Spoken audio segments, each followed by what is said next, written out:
Now, just what kind of evidence would prove that UFOs are real? To some UFO investigators, that evidence already exists in a series of remarkable photographs and movies shot by a Swiss farmer named Billy Meier.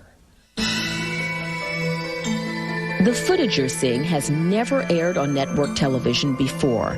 It lies at the heart of a controversy that's raged for almost 20 years. Is this object an alien spacecraft, or is it merely the product of a well-crafted hoax? And if it's a hoax, how could it have been executed by a Swiss farmer with no access to a Hollywood special effects lab? No one knows, yet. Since the mid-1970s, Billy Meier claims to have had over 100 encounters with UFOs and their occupants. Compounding this controversy is the personal mystery that surrounds Meier, a man who has steadfastly refused to cooperate with the media. He's reluctant to work with investigators trying to prove or to disprove his evidence. As a result, two distinct points of view have evolved among UFO researchers. Meanwhile, Billy Meier is content to let his images speak for themselves. Encounter spoke with two digital imaging experts who represent both sides of this controversy. Jim Delatoso, the president of Village Labs in Tempe, Arizona, and Cal Korff, president of Total Research in San Jose, California, have both analyzed the Meier photos and footage. Their conclusions could not be more different. When I first saw the Meier photographs, I thought it was a product of a special effects team. The Meier photographs were beautiful. The ships were totally in focus, up close, and I was amazed. I'd never seen anything like that before. The computer shows under color edge enhancement processing this supportive line above the image here, and you can see a second one above this other object here. And in 5 other photos that we have examined from this sequence, for a total of 6 separate pictures, we have found supportive structures. The entire focus of what's going on with extraterrestrials lives in the Meier case. Some of it looks suspicious. Some of it looks like it couldn't possibly be real. Some of it is real. Jim Delatoso is an individual who is not qualified professionally or personally to render the verdicts, if you will, that he does on various UFO photographs. We have caught Delatoso lying repeatedly about his background, and Jim Delatoso's conclusions can never be replicated by anybody else except Jim Delatoso. Disturbs me when he claims that I'm involved with a hoax, perpetrating a fraud, that we don't know what we're doing, that I'm getting rich off of it, because that's not what's true, and that's not what I'm about. So when I read these things, I don't like it.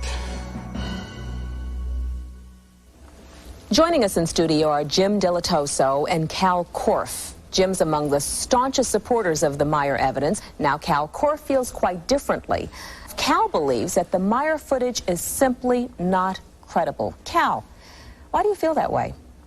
Well, I've been to Switzerland, unlike Mr. Delatoso, and I've examined the evidence firsthand. When you go to the actual locations where the images were taken, it is not possible for them to be framed or filmed the way that Billy Meier claims, and anyone can go there and independently check that themselves.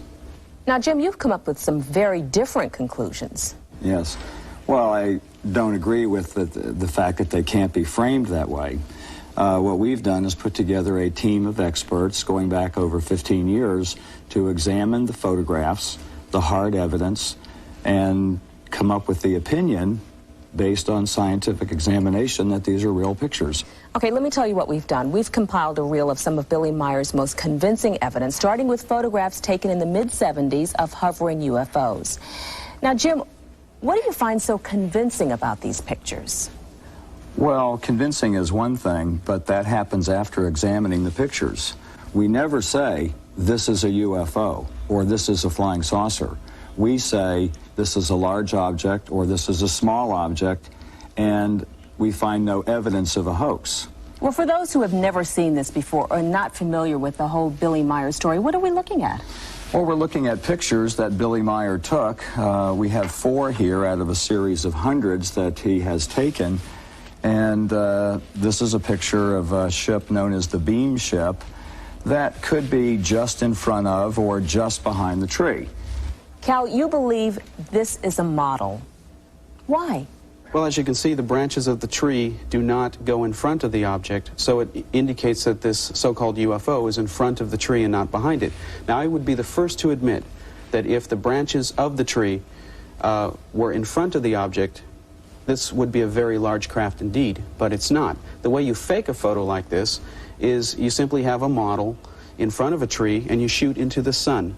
And a lot of Meyer's photos are conveniently shot towards the sun to help obscure any sort of supportive structure or device at the very top of them. Now, faking a still photograph is one thing, but Cal, how do you explain this moving footage?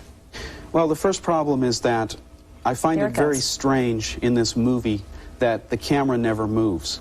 Now, what are the odds of positioning your camera and having a UFO fly about? Why isn't Meyer following the object? The reason he isn't following the object is because he's busy moving the model around.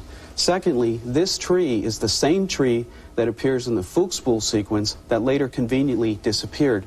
The owners of this house back here, which is a Japanese family, have testified that there's never been a tree at this location.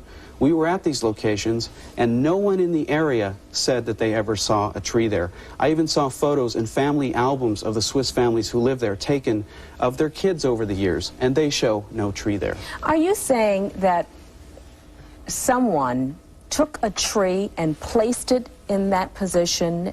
It's a technique called forced perspective. Hollywood has been using it for nearly 100 years. I'm not the only one to come up with this conclusion. Cal, hold on for a second. Jim, you had a point to make? He's claiming the use of forced perspective in trick photography, and that is not the case. This is not scientific. This is an attempt to prove that the case is wrong in order to sell a book. This is wrong in UFO investigations, that a group of people who scientifically go out to analyze and to test things can be just set aside because one person claims that there is a they, that there is a group, and that they are using testing procedures that have all the right words, but it is not scientific, and he knows it. That's not true. Let me tell you what my position is, because I'm the only one who can state it. I'm a UFO researcher first and foremost. I'm after the truth. I don't care what that truth is. When I study a UFO case, I go in there without... How many other cases have you studied? Thousands, Jim. Which are they? You have not published one thing. I've had not over one 90 thing articles on other published. UFO cases. That is not true.